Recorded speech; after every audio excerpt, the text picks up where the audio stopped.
गोरगरीब ओबीसी बांधवाचं वाटोळं केलं, तू त्या धनगर बांधवांचं वाटोळं केलं, गोरगरिबाचं तू त्या बंजारा बांधवाचं वाटोळं केलं. त्याला काही कळतच नाही, एवढं मोठं असून काही बोल. याची बुद्धीच कशी चालत नाही. का वयाने होतं तर गप्प पड ना. तुमची 12 इंचाची छाती आहे, थोडं काळजी घ्या. आता नाव सांगतो उघड ती कामातून गेलेला माणूस आहे, जाऊ दे राव.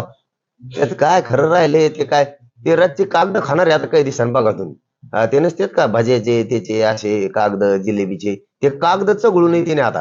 ते लयच कामातून गेलं होय, लयच याडा पाठ लागला होता ते मंत्र्याच्या हाताला. त्याला काही कळतच नाही, एवढं मोठं असून काही बोल. बरं मपली 6 इंचाची असून 2 इंचाची असून तो 100 इंचाची काय कलर तो कांदे खाल्ले काय खाल्ले रे. मध्ये बोलतो बोल नको, आम्ही आमचं बघू, तू तुपला बघ. काय बोलतो रे आमच्यामध्ये. याव झालं आणि त्याव झालं, कसलं काय आले काय डोक्याला खराब करतंय उगाच उग सगळा महाराष्ट्राले. अरे त्या गोरगरीब ओबीसी बांधव सुद्धा वाटोळ केलं होतं. गोरगरीब ओबीसी बांधवाचं वाटोळं केलं, तू त्या धनगर बांधवांचं वाटोळं केलं, गोरगरिबाचं तू त्या बंजारा बांधवाचं वाटोळं केलं. तू का माणूस आहे का कोण आहे का, तुला काय कळतंय का नाही. का खाता असन बरं हे. याची बुद्धीच कशी चालत नाही. का वयाने होतं तर गप्प पड ना. कशाला गोरगरिबाचं वाटोळं करतो उगाच. आमचे संबंध लय चांगले आहेत गावखेड्यात. कशाला बिघडितो तू.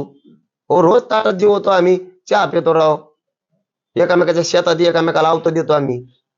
आता पाणी नळ्या द्यायचं सुद्धा काही लोक एकमेकाला बंद करायला लागले, तुला काही कळतंय का नाही. तो राजकीय स्वार्थासाठी कडं बरळ तू आपलं. एक चॅलेंज दिलं तर कम शुकारी ना. कर्म आहे नार्कोट चाल. एक तर मी जिवंत समाधी घेतो, तर आपल्याला दारू जरी शिवली असली तरी जन्मल्यापासून आत्तापर्यंत. पण जर नाही काही निघालं तुला जीवन समाधी घ्यावं लागेल. शुकार चालेल चल. उग बोलत कुंकड बरळवाडी. उपमुख्यमंत्री अजित पवार तुमचं नाव घेण्याचं टाळतात, मात्र तुमच्याबद्दल नकारात्मक नेहमी बोलतात, असं काय नेमकं काय होतं? आणि आम्ही कुठं बोल म्हणलं.